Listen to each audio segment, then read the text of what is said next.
ভাবুন তো, একটি বিশাল পাহাড় মানুষের সামনে হঠাৎ ফেটে গেল, আর সেখান থেকে বের হলো এক জীবন্ত উট। মানুষ অবাক, চোখে ভয়, কারণ তারা নিজেরাই এই মুজিজা চেয়েছিল। কিন্তু এরপর তারা যা করল তা ইতিহাসের এক ভয়ঙ্কর পরিণতি ডেকে আনল।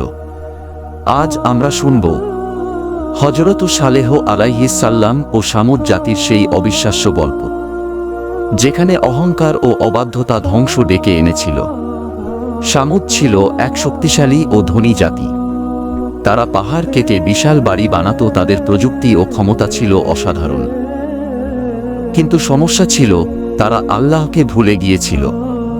মূর্তি পূজা করত এবং নিজেদের শক্তিতেই গর্ব করত। তখন আল্লাহ তাদের কাছে পাঠালেন তাদের নিজেদের মধ্য থেকেই একজন নবী, নাম হযরত সালেহ আলাইহিস সাল্লামকে।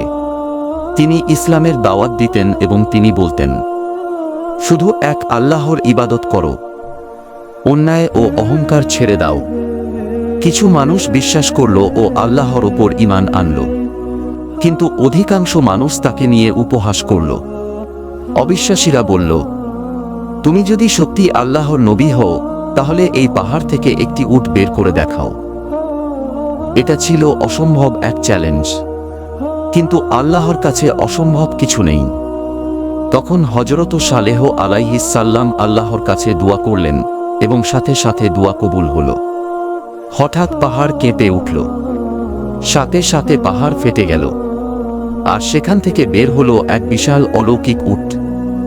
মানুষ স্তব্ধ, কারো চোখে বিশ্বাস হচ্ছিল না। সালেহ আলাইহিস সাল্লাম বললেন, এই উট আল্লাহর নিদর্শন, একে কষ্ট দিও না। এটার জন্য পানি খাওয়ার নির্দিষ্ট দিন থাকবে। শুরুতে সবাই ভয় পেল, কিন্তু কিছু অহংকারী নেতা মানুষকে আবার ভুল পথে নিয়ে গেল। তারা বলল, এই উট আমাদের সমস্যার কারণ। অবশেষে কিছু দুষ্ট লোক পরিকল্পনা করল উটটিকে হত্যা করবে। এক ভয়ঙ্কর দিনে তারা নিষ্ঠুরভাবে উটটিকে হত্যা করল। সালেহ আলাইহিস সাল্লাম দুঃখে বললেন, তোমাদের জন্য 3 দিনের সময় আছে, এরপর আল্লাহর শাস্তি আসবে। মানুষ আবারও হাসল। তারা সালেহ আলাইহিস সাল্লামের কথা গুরুত্ব দিল না। 3 দিন পার হলো, আকাশ নিস্তব্ধ। হঠাৎ ভয়ঙ্কর গর্জন, ভূমিকম্প, প্রচণ্ড শব্দ, পুরো শহর কেঁপে উঠল। এক মুহূর্তেই অহংকারী সামুদ জাতি ধ্বংস হয়ে গেল। শুধু সালেহ আলাইহিস সাল্লাম ও বিশ্বাসীরা বেঁচে গেলেন। একটি শক্তিশালী জাতি অবাধ্যতা ও অহংকারের কারণে ইতিহাস থেকে মুছে গেল। এই গল্প আমাদের শেখায়, আল্লাহর নিদর্শন দেখেও যদি মানুষ অহংকার করে, তাহলে তার পরিণতি ভয়ঙ্কর হয়। সত্যকে অস্বীকার করলে ক্ষমতা ও সম্পদ কাউকে বাঁচাতে পারে না।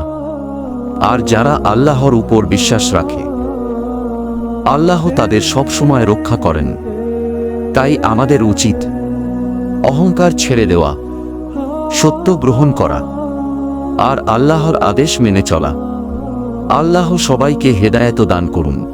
এই ধরনের আরও ইসলামিক ভিডিও পেতে আমাদের চ্যানেলটি সাবস্ক্রাইব করুন।